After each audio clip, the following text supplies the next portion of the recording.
పట్టుకున్నాడు రా నేను. నువ్వేం నన్ను పట్టుకోలేదురా, నిన్ను పరిగెత్తించడం ఇష్టం లేక నేనే ఆగిపోయాను. అవునరా, నీకైతే లేని శాస్త్రం ముందు గోళ్ళ యంత్రాలు పారుకోలు ఉంటే పోలీసులతో పరిగెత్తడాలు తెలుసు. అలాంటి చెత్త అలవాట్లు నాకు లేవు కదరా. అవి చెత్త అలవాట్లు కదరా, యూజ్లెస్ ఫెలో.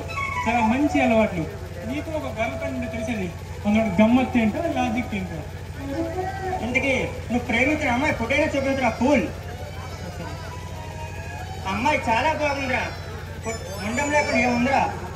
బుద్ధున్నాడు ఎవడైనా ముండని చూసి పొగడరా, మొగండి చూసి వర్ణిస్తాడే కానీ. నీకు ఇచ్చిన ఫోటోలో ఫేస్ ఎక్కడ కనబడుతుందిరా, అంత ముండమే కదా కనిపిస్తుంది. నిజమేరా, రాత్రి అమ్మాయిని నా పక్కన వేసుకొని పడుకున్నాను. ఏంటి అమ్మాయిని పక్కలో తెచ్చుకున్నావా? ఏరా నేను చెప్పేది పూర్తిగా కనివా? అమ్మాయిని తెచ్చుకోలేదా, అమ్మాయి ఫోటోని నా పక్కన వేసుకుని పడుకున్నాను. మిగతాదంతా సెన్సర్ గారు. ఓహో, అర్థమైంది. హుసేన్ సాగర్ లో బుద్ధుడి విగ్రహం తెలిసినట్టు నీ యొక్క చందలో ఆ అమ్మాయి తెలిసి ముద్దయింది అనమాట. నువ్వు చాలా స్మార్ట్ గురు, అందుకే పోలీస్ డిపార్ట్మెంట్ లో ఉన్నావు. ఇంతకి సరే, ఆ అమ్మాయిని ఎప్పుడు ప్రదర్శన చేస్తున్నావురా? త్వరలోనే పరిచయం చేస్తాను. ఇబ్బా, ఆ అమ్మాయితో కనీసం 7 వేస్తావా లేకపోతే 7 ఇస్తావా? అదేంటి గురు అలానే సార్?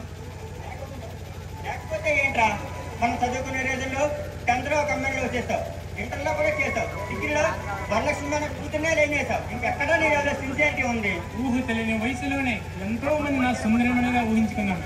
కానీ ఇప్పుడు అలా కాల్ చెందు. ఒక్క రోజైనా నా ప్రయోజనం చూడకపోతే ప్రాణం పోతున్నట్టుగా ఉంటుందిరా. ఒక్క రోజైనా నా కళ్ళలోకి రాకపోతే ఎందుకీ దౌర్భాగ్య చూపిస్తుంది. తనతో మాట్లాడకపోతే ఎందుకీ 20 ఉండదు అనిపిస్తుందిరా. అబ్బో, ప్రేమలో పడ్డవారు కవిత్వాలు చెప్తే వినమే గాని ప్రత్యక్షంగా చూస్తున్నాను రా యశ్వార్. నీకు నచ్చలే కానీ పెళ్ళేంట్రా, శోభనం కూడా చేసుకుంది. త్వరలోనే నీకు అమ్మాయిని కూడా పరిచయం చేస్తాను. ఈశ్వర్, ప్రేమించింది నువ్వు, పెళ్లి చేసుకుపోయింది నువ్వు, మధ్యలో నా పర్మిషన్ దేనికి రా? చిన్నప్పటి నుండి తల్లైనా తండ్రైనా నువ్వే చెందు. నీ ఇంట్లో ఆశ్రయం ఇచ్చావు, నీ మనసులో స్థిరమైన స్థానాన్ని ఇచ్చావు. నీ తర్వాత ఈ ప్రపంచంలో ఎవరైనా. ఈశ్వర్, ఆ ఎర్రచోట్ల పక్కన పెట్టి నువ్వు ప్రేమించిన అమ్మాయిని పెళ్లి చేసుకో. నీ లైఫ్ కో దిక్కులా, నీ జీవితానికి దిక్కులా ఉంటుంది. నేను పెళ్లి చేసుకోవాలంటే నాకంటే ముందు ఒక ఇంటివాడి కావాలి, అప్పుడే నా పెళ్లి. ఈశ్వర్, నీకేమైనా పిచ్చి పెట్టిందా? నేను పోలీస్ ఆఫీసర్ని, ఏ సమయానికి ఎక్కడ ఉంటానో నాకే తెలియదు. నన్ను మ్యారేజ్ చేసుకోమంటావేంట్రా? అంటే ప్రపంచంలోని పోలీసులు ఎవరు పెళ్లి చేసుకోవడం లేదా? వాళ్ళకు పిల్లలు రావడం లేదా? వాళ్ళు వేరు, నేను వేరు. వాళ్ళు వేరు కాదు, నువ్వు కాండం కాదు. అయినా నువ్వేంట్రా బాబు, ఒంటి వేరొక వయసు వచ్చింది, చేతిలో ఉద్యోగం ఉంది, తోడు కోసం మెతకన మాసి అలా వాడిపోతున్నావేట్రా? అర్జెంట్గా ఒక అందమైన అమ్మని ప్రేమించు. ఈశ్వర్, ఈ జీవితానికి నీ స్నేహం చాలురా ఈశ్వర్. నువ్వు అలా బూతులు మాట్లాడగరా బాబు, వినే వాళ్ళకి బాగుండు. అర్జెంట్గా ఒక అందమైన అమ్మని ప్రేమించు. ఆ ప్రేమలో తేలాడుతుంటుంటే చందు, నీకు ఈ స్వర్గంతో పనే ఉండదు. ఎప్పుడు ప్రేమ ప్రేమ అంటే బెట్రా, ప్రేమ తప్ప వేరే ధ్యాస ఉంటుందా నీకు? అవును చందు, నాకు ప్రేమ అన్నా ప్రేమించుకోవడం చాలా ఇష్టం. వాళ్ళ కోసం ఏమైనా చేయాలనిపిస్తుంది. ఎందుకే ప్రేమించిన అమ్మాయిని ఎప్పుడు పెళ్లి చేసుకుంటావు అన్నమాట?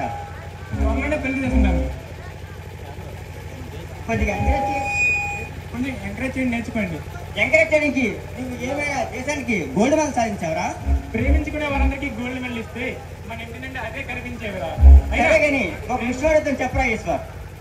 ప్రేమ గురించి అడుగు, ఏమైనా చెప్తాను. ఎవరైనా నీ ఫ్రెండ్ ఇష్టం అంటే, నీ లవర్ ఇష్టం అంటే ఏమో చెప్తావరా? చూడు చందు, కొన్ని ప్రశ్నలకి అన్ని పుస్తకాల్లో సమాధానం దొరుకుతుంది, కొన్ని ప్రశ్నలకి ఎంత వెతికినా సమాధానం దొరకదు. నీ ప్రశ్న కూడా అంతే. సరే కానీ ఆకలేస్తుంది, ఫోన్ చేద్దాం పదరా. ఆకలేస్తే వండి తినకి ఇంట్లో నీ తెల్లమేమైనా ఉందనుకుంటున్నావా? అందుకే పెళ్లి చేసుకుంటే వింటావా? ఇప్పుడు బిజీ అని తగ్గించుకుంటూనే పోతావు.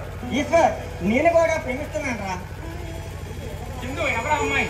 అమ్మాయి కాదురా, నా డ్యూటీని, మన స్నేహాన్ని. నువ్వు అలా కూతురు మాట్లాడరా బాబు, వినేవాళ్ళకి బాగుండదు. అది సరే, ఇప్పుడు నీ అమ్మని పెళ్లి చేసుకోకపోతే నువ్వు ఎవరిని పెళ్లి చేసుకోవరా? పెళ్లి చేసుకుని కాపురం చేస్తా. కాపురం చేస్తావా? అదేలారా? ఈ రోజుల్లో అందరూ పెళ్లి చేసుకుంటాను కదేది, కాపురం చేయట్లేదు, అలా నేను కూడా చేస్తా. నువ్వు ఇంకా మారవరా? చాలా లేటుగా అర్థం చేసుకున్నావు చందు. మాటలో టైమే మర్చిపోయిందా? అక్కడ పార్క్ లో నా డార్లింగ్ వెయిటింగ్, మీరు తప్పదు నాకు ఫైటింగ్. ఫోన్ చేస్తారా? వచ్చి చేస్తా. అసలు ఎప్పుడు ప్రేమ ప్రేమ అంటాడు, ఈ ప్రేమలో ఏమైనా వీక్నెస్ ఉందా లేకపోతే దీనిలో వీక్నెస్ ఉందా? ఆ ప్రేమలో అతను తెలియాలంటే మనం కూడా ప్రేమ అని తెలిసిందప్ప. శభాస్గా చందు, ఇప్పుడు నా ఫ్రెండ్ పంపించుకున్నావు. అరే నేను ఇంకా కలలేదా?